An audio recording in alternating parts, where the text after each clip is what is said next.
ഈ സിനിമാ നിർമ്മാണത്തേക്ക് വന്നിട്ട് ഇടയ്ക്കൊക്കെ ഒന്ന് കൈപൊള്ളിയോ? എത്രയോ തവണ. എന്താ ഇടയ്ക്കൊക്കെ എന്ന് പറയുന്നത്? എത്രയോ തവണ വീണ്ടും സിനിമ എടുക്കും.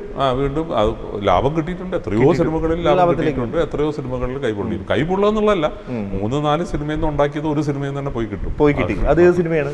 ഇപ്പൊ ഏറ്റവും സംഭവിച്ചത് ഇപ്പൊ അവസാനം ഇറങ്ങിയ സിനിമയാണ് പൃഥ്വിരാജ് അഭിനയിച്ച വിലായത്ത് ബുദ്ധ.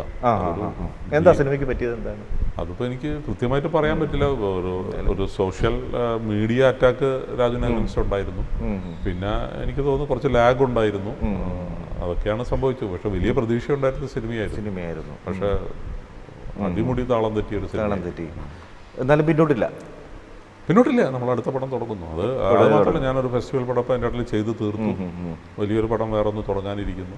കാരണം അതിന് തൊട്ട് മുമ്പ് ചെയ്ത പടത്തിൽ നല്ല ലാഭം കിട്ടിയിരുന്നു. സൂക്ഷ്മദർശിനി ഞാൻ കണ്ടിട്ടുണ്ട്. ഇതൊരു സിനിമ ശരിക്കും ഒരു ഗാംബ്ലിംഗ് ആണോ?